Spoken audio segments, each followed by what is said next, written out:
Alright, let's go over this because I just came over, still watching the Toronto Raptors game.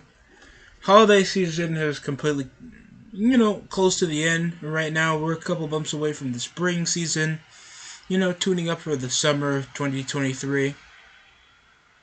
Only in the first half of the year. So, we don't know what to expect, but currently for the New York Knicks,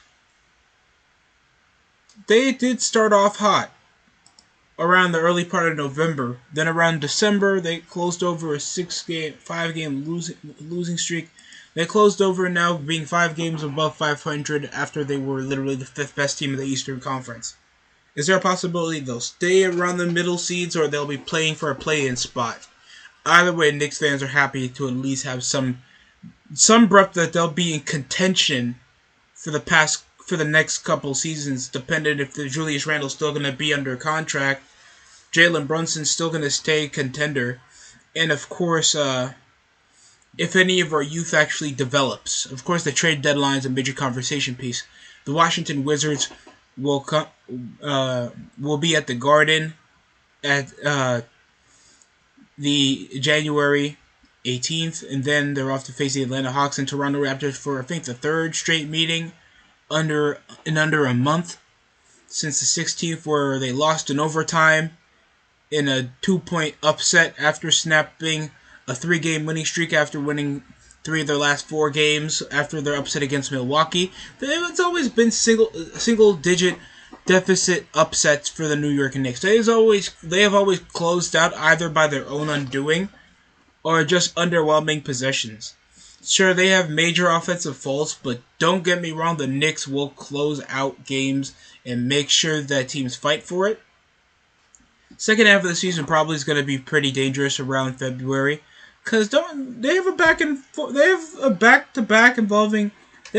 forth road trip against the Boston Celtics and Brooklyn Nets on the road, after facing Toronto on the road that's already had their number, with Pascal Siakam getting multi-point performances, especially from what he dropped 51 in the Garden over their previous meeting. That's the 5th most that a person scored in the Garden. Only the leader in that is James Harden with 61 points over Siakam's 52. And they've been facing bottom feeders, looking somewhat threatening, always closing out against teams that are a bit better than them, like the Milwaukee Bucks or the Miami Heat or the Los Angeles Lakers. Plus, they'll be facing a bit more Western Conference matchups than Detroit Pistons, Indiana Pacers. And, we don't know what to suspect. And Siakam came out of this game out of his mind as well. Fran Vliet dropped 33 points, Scotty Barnes with 26, Pascal Siakam only with 20. That's at least the whole starting 5 except OG Anunoby, the forward of the team, that played under at least 40 minutes. Out of the rest of the starting lineup, majority of the team was there. Van Vliet was... Gary Trent Jr. was shooting like crazy. Everybody except OG dropped over 15 points. With Achihuahua and Chris Boucher not doing much, and Jericho Hernangomez just being there. But they play high rotation minutes and decent basketball that always closes out to tough performances, but without a top player or at least better depth on the rotation. The Raptors are just going to be a fringe play-in contender. I bet they're going to let teams hang in there when they make the playoffs, but we know what to not expect from the Raptors, to be honest. But they'll be facing the Cavaliers, the Hawks, the Celtics, Lakers, Clippers, Sixers, since Christmas. And they'll be up in the Garden around February 13th to face the Nets again, and then the Hawks. Majority of the competition around late January to early to mid-February will be against top-seeding conference opponents that are going to give them a run for their money. And the majority of what's going to happen around February to March, they'll be on the road more against top seeding. Sacramento Kings have been threatening. Pelicans are always going to be a playoff threat. The only hiccups that they're going to possibly have is against the Orlando Magic, Houston Rockets, and Charlotte Hornets. And they only play a few of those teams twice. Indiana Pacers even have have many fringe talents.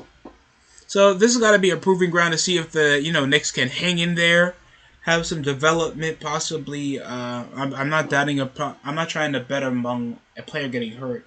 RJ Barrett already missed a couple weeks over to the season around February, even though he was putting up good production. He got hurt over his finger. Jalen Brunson has been a major reason why the Knicks have been as successful as they are with their offense. But if they can just remain consistent against better three-point shooting teams like the Celtics, like the Nets, especially Western Conference teams like the Nuggets and the Hawks, that not Western Conference, but you catch my drift. A bit more confined offensive threats that can shut out teams.